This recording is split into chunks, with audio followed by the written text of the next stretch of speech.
동네 카페에서 재훈이를 만난 건 3개월 만이었다. 대학 동기인 재훈이는 예전처럼 환하게 웃으며 손을 들었지만 뭔가 달라 보였다. 얼굴이 좀 야윈 것 같았고 눈가의 주름이 더 깊어진 것 같았다. 오랜만이다. 그러게 바빴어?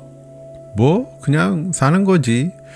우리는 아메리카노를 시키고 창가 자리에 앉았다. 밖에서는 젊은 커플들이 웃으며 지나갔고 유모차를 끈 젊은 엄마들이 모여 서 있었다. 우리도 저랬었지. 20년 전쯤. 애들은 잘 있어? 큰애가 이번에 수능 봤어. 결과는 다음 주에 나오는데. 재훈이가 말을 멈췄다. 그리고 커피를 한 모금 마셨다. 평소에 나라면 여기서 물었을 것이다. 어때? 잘 봤대? 혹은 어디 있을 것 같아? 같은 질문들. 하지만 그날은 뭔가 달랐다. 재훈이의 표정이. 나이 들수록 우리는 질문하는 법을 배운다. 하지만 진짜 어려운 건 질문하지 않는 법이다.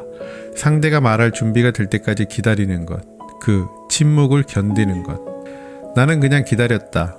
사실은 재훈이가 창밖을 봤다. 요즘 애랑 말을 거의 안 해. 공부하려는 소리만 했더니 이젠 아예 방에서 안 나와. 나는 고개를 끄덕였다. 말은 하지 않았다. 처음엔 애 걱정이었어. 성적이, 대학이, 미래가. 근데 요즘은 내가 뭘 잘못한 건지 모르겠어. 언제부터 우리가 이렇게 됐나 싶고. 재훈이의 손이 커피잔을 감쌌다 놨다를 반복했다. 심리학자들은 말한다. 사람들이 가장 듣고 싶어하는 건 해결책이 아니라고. 내 고통이 인정받는 것이라고. 너 힘들었겠다라는 그 한마디. 아내한테도 얘기 못해. 걔는 걔 나름대로 애 챙기느라 힘든데 내가 이런 소리 하면 또 당신은 회사만 다녀오면 되니까 몰라 할 것 같아서. 나는 휴대폰을 주머니에 넣었다. 창밖을 보던 시선을 재훈이에게 돌렸다. 그리고 조용히 앉아 있었다. 작은 행동이었지만 중요한 행동이었다. 휴대폰을 치우는 것, 시선을 맞추는 것, 몸을 상대 쪽으로 돌리는 것. 이 모든 게 말하고 있었다. 지금 내게 가장 중요한 건 너야. 어젯밤에 회사에서 늦게 들어왔는데 애 방에 불이 켜져 있더라고. 문 앞에서 한참 서 있었어. 노크하고 들어가서 뭐라고 말해야 할지 몰라서 결국 그냥 내 방으로 갔어. 재훈이의 목소리가 낮아졌다. 50이 다 되도록 내 자식한테 뭐라고 말해야 할지 모르겠어. 우습지? 안 우스워. 중년의 슬픔은 여기 있다. 우리는 세상에서는 누군가의 상사고 팀장이고 전문가다. 하지만 집에 돌아오면 가장 가까운 사람들 앞에서 가장 서툴다. 회사에서는 팀장이고 집에서는 가장이라는데 정작 중요한 건 하나도 못하는 것 같아. 애한테도 아내한테도. 침묵이 흘렀다. 카페 안에서는 커피 기계 소리가 들렸고 누군가 웃는 소리가 들렸다. 하지만 우리 테이블은 조용했다. 나는 그 침묵을 깨지 않았다. 해결책을 내놓지도 조언을 하지도 않았다. 그저 재훈이가 다음 말을 꺼낼 때까지 그 무거운 침묵 속에 함께 있었다. 침묵을 함께 견디는 것, 이것이 우정의 본질이다. 말로 채우지 않아도 그 공백이 불편하지 않은 관계. 그때 문득 오래전에 읽었던 글귀가 떠올랐다. 프랑스 철학자 시몬 베이유가 한 말. 관심은 가장 드문 형태의 관대함이다. 그 말을 처음 읽었을 때는 무슨 뜻인지 잘 몰랐다. 관심이 관대함? 관대함이라면 돈을 주거나 무언가를 베푸는 거 아닌가? 하지만 지금 재훈이 앞에 앉아 그저 듣고만 있는 이 순간 비로소 그 말이 이해됐다. 관심이란 내 시간을 멈추는 것이다. 내 생각을 내려놓는 것이다. 상대의 이야기가 끝날 때까지 해결하려 들지 않고 판단하지 않고 그냥 함께 있어주는 것. 그게 얼마나 어려운 일인지, 그래서 얼마나 드문 일인지. 우리는 너무 쉽게 조언한다. 그럴 땐 이렇게 해봐. 내 생각엔 말이야. 하지만 상대가 원하는 건 조언이 아닐 때가 많다. 그저 내 이야기를 끝까지 들어줄 누군가. 내가 말하는 동안 다음에 할 말을 준비하지 않고 진짜로 듣는 사람. 어제 어머니한테 전화했어. 재훈이가 다시 입을 열었다. 요즘 어떻게 지내냐고 물으시길래 그냥 잘 지낸다고 했어. 바쁘다고. 그랬더니 어머니가 그러시더라. 너 목소리 들으니까 좋다고. 그 말 듣는데 울 뻔했어. 재훈이가 손으로 눈가를 닦았다.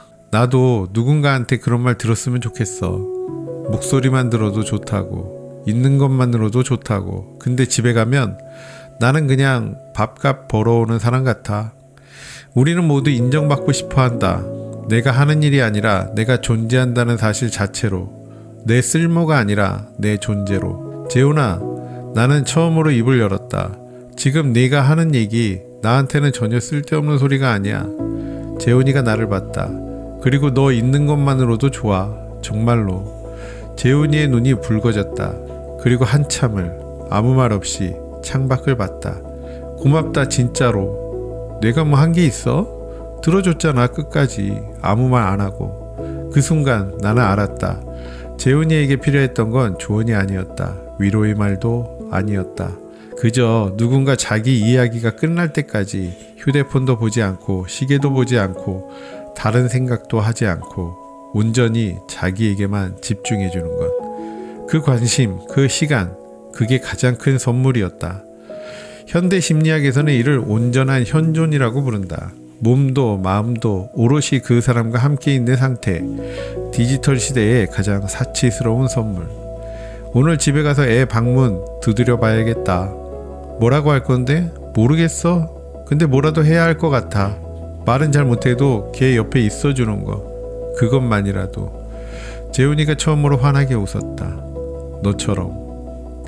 카페를 나서면서 우리는 한동안 말없이 걸었다. 다음엔 내가 살게. 그래. 근데 너무 오래 기다리지 마. 우리 나이에 3개월은 길어. 알아. 다음 주에 보자. 우리는 지하철역 앞에서 헤어졌다. 재훈이는 2호선을, 나는 7호선을 탔다. 지하철 안에서 나는 생각했다. 우리는 나이 들수록 말을 아낀다. 괜히 했다가 오해받을까봐, 쓸데없는 소리 한다고 들을까봐. 그래서 회사 얘기, 건강 얘기, 날씨 얘기만 한다. 하지만 철학자 마르틴 부버는 말했다.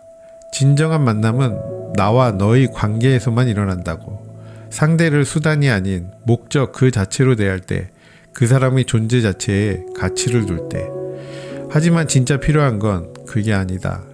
진짜 필요한 건 누군가 내 이야기를 끝까지 듣는 것. 내가 말을 더듬어도, 말이 앞뒤가 안 맞아도, 결론이 없어도 그냥 들어주는 것. 관심은 가장 드문 형태의 관대함이다. 이제야 그 말이 이해됐다. 중년의 외로움은 사람이 없어서가 아니다. 진짜로 들어주는 사람이 없어서다. 우리는 듣는 척은 잘한다. 고개를 끄덕이고 하면서. 하지만 마음은 이미 다른 곳에 가 있다. 진짜 관심은 내 시간을 멈추는 것이다. 상대의 시간 안으로 들어가는 것이다. 조언도 해결책도 판단도 내려놓고 그저 함께 있어주는 것. 그게 쉽지 않다. 우리도 바쁘고 피곤하고 들어줄 여유가 없으니까. 하지만 그렇기 때문에 더 귀한 것이다. 누군가에게 온전한 관심을 주는 것. 그것이 우리가 서로에게 줄 수 있는 가장 드물고도 소중한 관대함이다.